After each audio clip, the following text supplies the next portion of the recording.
What's going on, guys? Welcome back to another episode of Crying in Baseball, a baseball podcast. I'm your host, Logan Miele, joined once again by my co-host, Ashton Logan. Ashton, how you doing today?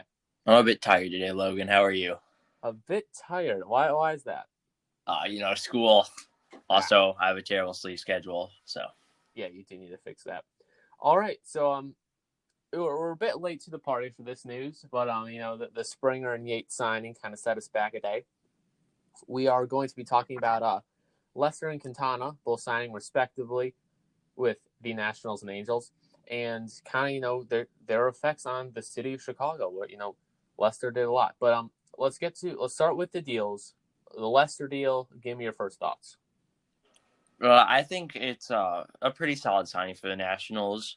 Obviously, a key to their World Series run, as much as it was those top three pitchers, they got some solid outings in the playoffs from Anibal Sanchez, which propelled them to be able to kind of feel comfortable not pitching their star pitchers every day. I think this Lester signing, if they make the playoffs, could kind of fill that same role. I personally thought Lester was going to go back to Boston, although they are a very competitive team. I thought that's just where he'd want to end up. But obviously, he ends up in Washington. I think it's a solid deal for both sides. Obviously, Lester is not going to be relied on as much as he has been in his career. And it allows the Nationals to be more comfortable with those 4 or 5 starters, which we talked about earlier in a couple podcasts ago. And so I really think it's a solid signing for both sides. Obviously, maybe not like a franchise-changing signing, but one that's important to fill out a competitive team. Yeah, I mean, I feel like this signing with the Nationals, maybe he had a deal set in place with the Red Sox, but I think that one of the reasons why he chose the Nationals was that he would not, be the one that everyone relies on. He's going to be their fourth starter behind Scherzer, Strasburg, Corbin, Lester. And so I feel like this is a very low pressure situation for Lester. I feel like a 1-year deal here. If it goes well, they might re-sign him, but then he might go back to Boston for his final year to kind of full circle it, I guess, or however you want to say it, because he started off with Boston in 06. But I think that this signing is great for the Nationals. I totally agree with your comparison with Anibal Sanchez. I remember he almost threw a no-hitter against the Cardinals in 2019 playoffs. But he is going to be an innings eater. He's going to throw you about 170, 200 innings maybe in a good year. And that's every team needs that. So I don't think I don't think anybody would be too mad if they picked up Jon Lester. This will really help out the Nationals. The National League's going to be competitive this year. I'm not sure if I see them as a wild card team, but we'll get to that in a second. But I'm a big fan of the signing. It's for cheap. It's a 1 year. I'm all for it. But what I'm curious to see is do this isn't like a life-changing signing for the Nationals, but does this put them, in a wild card spot in your mind? So personally, I have been thinking that they're definitely a competitive team for the wild card, but the Mets have just kept improving. And then you have to think either the Dodgers or the Padres are going to be the first wild card team. Yeah, exactly. So it's going to be really tough for them to make the playoffs. Obviously, it still can happen. I think they definitely could move above the Mets if the top, all 3 of the top 3 pitchers have maybe not Cy Young caliber seasons, but really high end seasons. And then their star hitters hit like star hitters. And maybe they get Josh Bell back hitting like an all-star.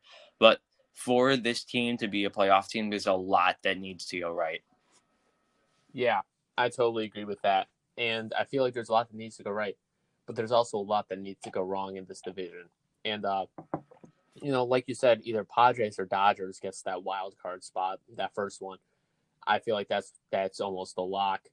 And, the Braves or Mets, either one of them is going to win the division. And in my mind, that person is going to, the other team is going to get the wild card. So I really feel like for the Nationals to make the playoffs, the Mets just have to suck. They just have to Metsify this. And there, I feel like there's so little opportunity for teams to get anywhere in the National League this year because the Central is kind of a toss-up in all honesty. The Central winner is going to be an 85 winner, and there's going to be 4 teams around the 80, 85 wins, and that's going to be the Cubs, Brewers, Cardinals, and the Reds. And it's just going to be just a kind of a race to 85, I feel like. And so I feel like there's not going to be any wild cards in the Central. In the West, the Giants are like kind of making a push, but like not really. Like they were competitive last year, and they keep improving. But I mean, it's either Dodgers or Padres in that division, and in the East, it's Mets, Braves. I mean, the Phillies still have some solid players. They need to bring back Real Muto for me to even think that they're competitive. But yeah, there's just so it seems like there's only one way into the playoffs, and that's if either the Mets or Braves are bad this year, and the Nationals can squeak out 92 wins. Yeah, I agree, and that's why it's kind of a shame that like one team at least from each division has to make it because I feel like this Nationals team would be fun to see in the playoffs with those 3 starting pitchers and kind of that young, powerful group of hitters. Obviously, they're not going to bend the rules this year just because the Central doesn't have a great team. I think maybe there is a team in the Central that could do pretty well. Maybe I biasly think the Cubs. Well, I biasly think the Cubs are going to win the division around that 85 win range, though, because I don't think we're really going to touch on it at all today. But the Reds are looking to move Luis Castillo, and if they're selling, then I think the Cubs are a better team right now than the Cardinals and Brewers. But just going back to the Nationals, like there is a lot that needs, like you said, there is a lot that needs to go right with them, but there's a lot that needs to go wrong with some of these other teams in the NL for them to make the playoffs. Now, let's talk about the Central a little bit. The Cubs are losing 2 starters here. What position does this put the Cubs in right now? Because last year they got 12 games out of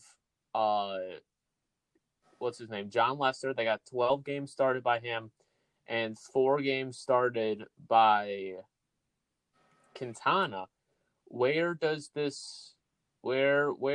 in your mind, where does this put the Cubs? They're down 2 pitchers now.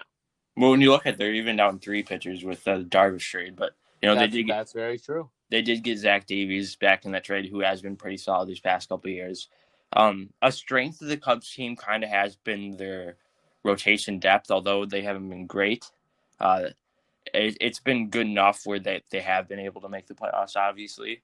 I think this kind of shows that the younger pitchers are ready and to come up with Adbert Alzolay and potentially Braylon Marquez.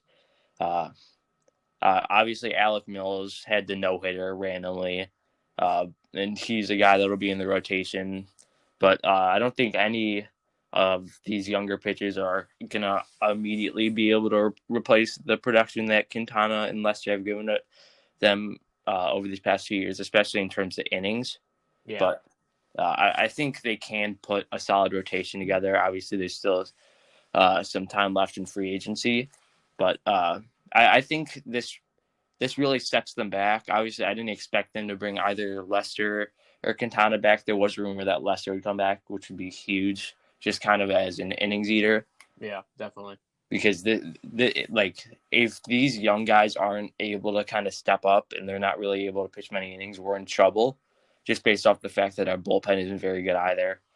So, like I said, I think this Cubs team could still win the division around 85 wins because I think, although they haven't been the best hitters these past couple of years, I think that this lineup, very talented, obviously, but this definitely hurts as a Cubs fan, especially to see Lester go. Not as much Quintana, although he was a Cub, and it's not like he was completely awful.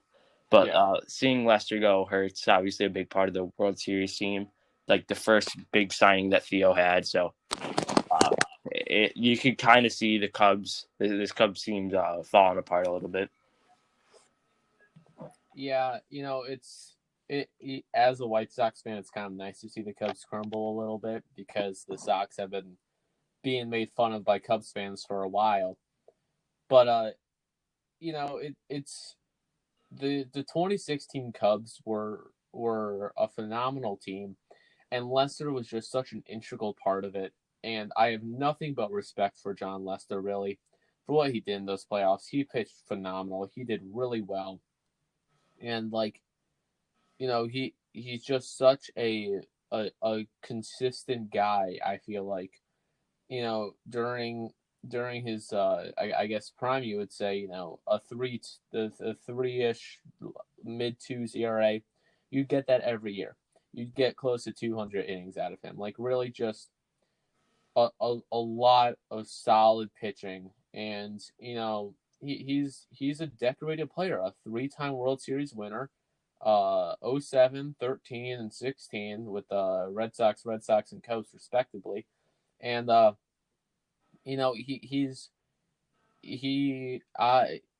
was not a Cubs fan, as everybody knows, but when he's on the mound, you're, especially in the playoffs, you see a different Jon Lester. You see a dominant pitcher who will take control of an at bat in a heartbeat, and just really phenomenal. I got nothing but respect for him.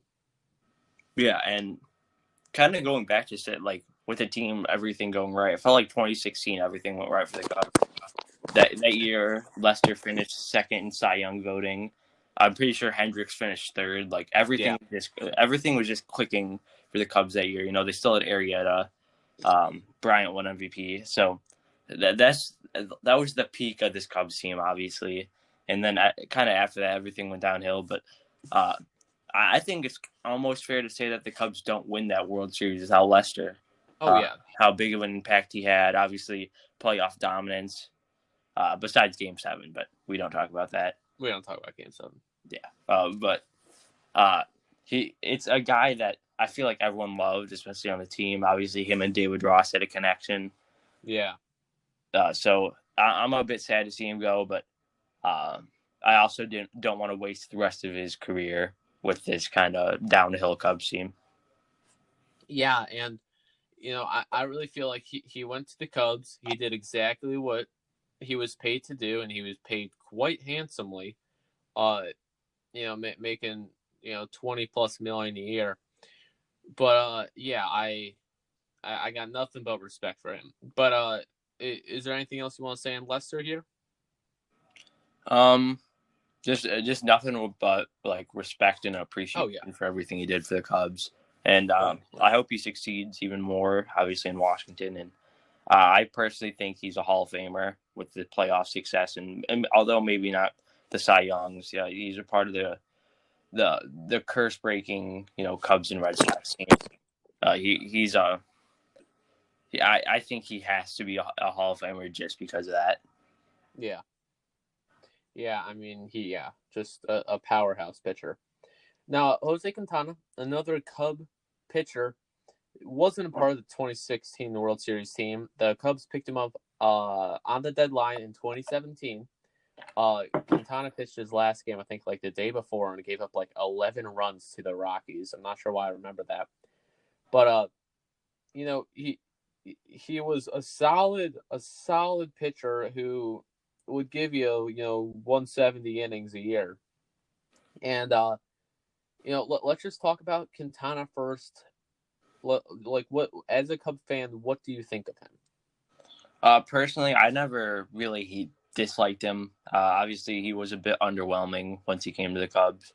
But the thing with him is he was always on a great contract, which is why the Cubs gave up what they did. Although I am disappointed that we lost Eloy in that trade, Eloy did not have a spot on this Cubs team, so it makes sense that he was the guy given up. He would now. I mean, yeah, but obviously then they didn't really have a spot for him, and they Yeah. thought they were still a competitive team at the time, obviously coming off World Series. I mean, they made the championship series this year against the Dodgers, I'm pretty sure. Yeah, and obviously he pitched for them. He actually after the deadline that year he came over and was really solid. 7 wins, 3 losses, 3.74 ERA, 84 innings pitched. Like he was solid when he first came, and then he slowly kind of regressed.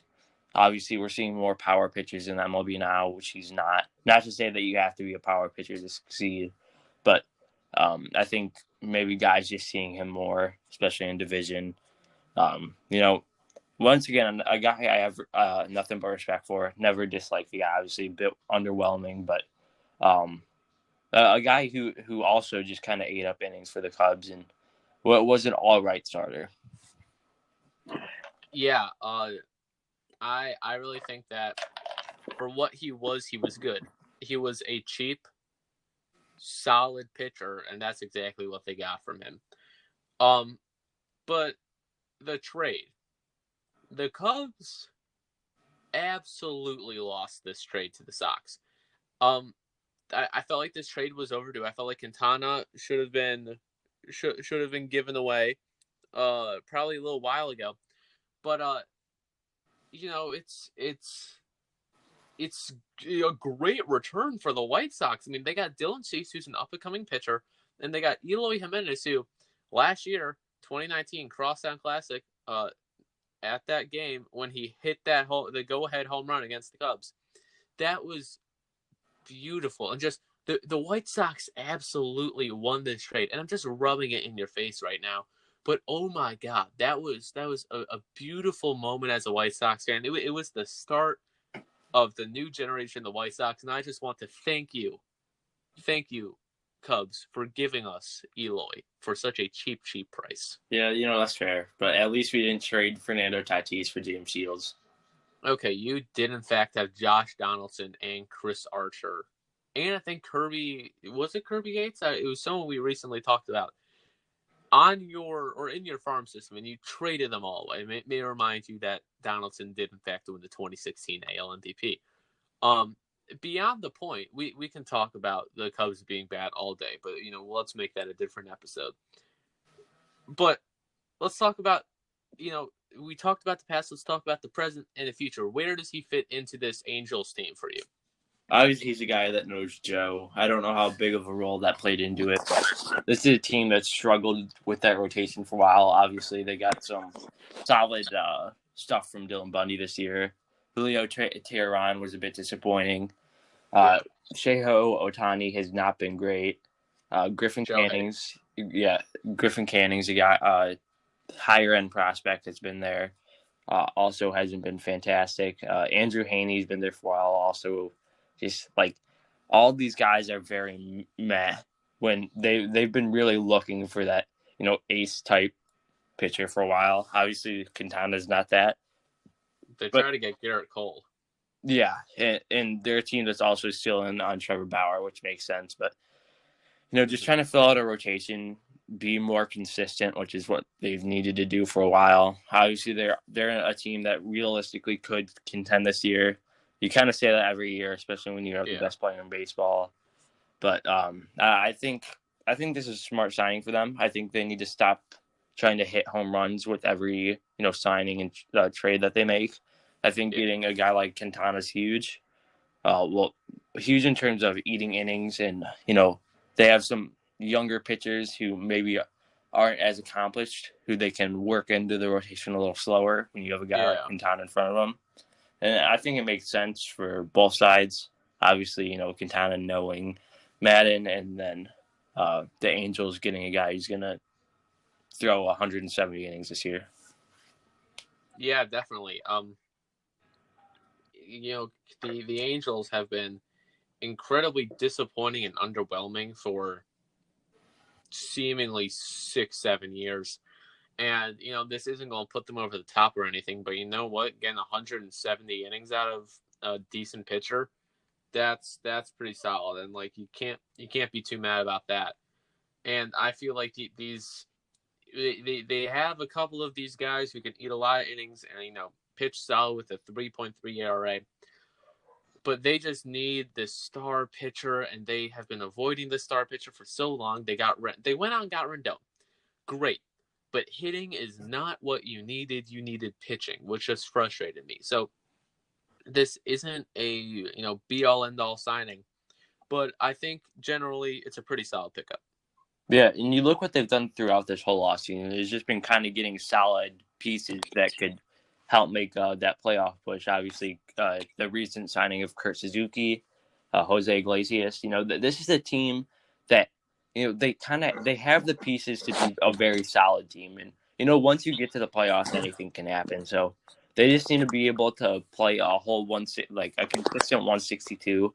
And try to be more consistent everywhere, and obviously not just in the rotation, but hitters for a while they have some hot and cold streaks, and they have that star power with Rendon and Trout, and now you just got to fill out the rest of the lineup, which I think they've done pretty well.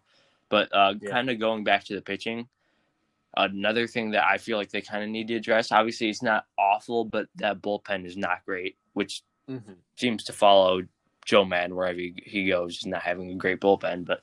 That's true. This is a team that, they're looking to compete this year. Obviously, maybe not the best roster in the AL, but certainly have the talent to, maybe even win that division, but, at least be competitive for a wild card. Yeah, definitely. And, I kind of want to get more into that. The West, I'm not sure if it's just I'm looking at it through a weird lens, but I feel like the West is kind of open this year because, the Astros losing Springer, possibly Ozuna, most likely Brantley. Brantley's rumored right now to be close to an agreement with the Blue Jays. And the Athletics lose their closer in Liam Hendricks, and, they're up and down every year. Last time Matt Chapman was on the field, he was injured. What do you think that, there's a chance that they could pull out this division? Do you think the Mariners might be competitive? I wouldn't say the Mariners would be competitive. They're never good for some reason, that no matter what. But I think that I really do think this Angels team could compete for that division. Obviously, I think these depth signings have helped a lot, and I would probably say at this point they're my favorite to win the division. The A's are always competitive, always pretty solid, but they don't have Mike Trout and Anthony Rendon, right? So, that's very true. Yeah, and Matt Olson had a bit of a down year for them last year, but this team is at the very least a solid team. Obviously, if you eliminate Trout and Rendon or whatever, then they're an awful team. But you could say that about almost all teams if you eliminate the two best players. But I think just filling out a bullpen, and maybe landing Bauer would be huge, but at least getting another bullpen piece would kind of solidify in my eyes like them as the favorite in that division. Yeah, definitely. That's pretty much all there is. The Angels, they are in control of their own destiny here. They got an open division. If they can squeak out 88 wins, that might be the division. In all honesty, I'm not sure how good the Athletics are going to be this year, and not sure about the Astros. But I mean, that division is in reach for the Angels, I think, and especially because the one of the wild cards is going to be Blue Jays or Yankees, either one, and possibly the other one might be the Minnesota Twins, or now the Angels. It's a very the Angels can they all everything's lining up for them. They just got to commit. I feel like they need to go out and get a pitcher or closer. Alex Colomé would be a great pickup for them. Just get a good, decent closer. I'm pretty sure Colomé and Madden may have worked together in Tampa. I know Colomé came from Tampa. I'll double check that. But they just need to get just to get some bullpen pieces. I mean, it's insane that they are just being held back by their own doing, which is just, so disappointing to see. Yeah, I'd agree. Especially, it's one thing that's kind of shadowed Mike Trout for his whole career is although, he's for sure a Hall of Famer, he really hasn't had any playoff success. And that's also because he has really not had any chances in the playoffs. And He's at least played 3 games in the playoffs. Yeah, and baseball is more of a team sport than almost any other sport. So yeah, having the best player in baseball is obviously a huge advantage. But if you're not able to have a good manager and put a solid team next to him, it doesn't mean anything. Yeah, definitely. And you know what? Maybe this Quintana signing can do it for them. Yeah, and all the solid signings they've made this offseason, they just hope to be competitive day in and day out. Definitely. All right. Any final thoughts? No, sir. All right. Well, that's going to do it for this episode of Crying in Baseball Podcast. We thank you for listening. Follow us on our Twitter, CAP Podcast YT. Listen to us on Spotify, YouTube, all the places. You know what to do, guys. Thank you so much for listening. See ya.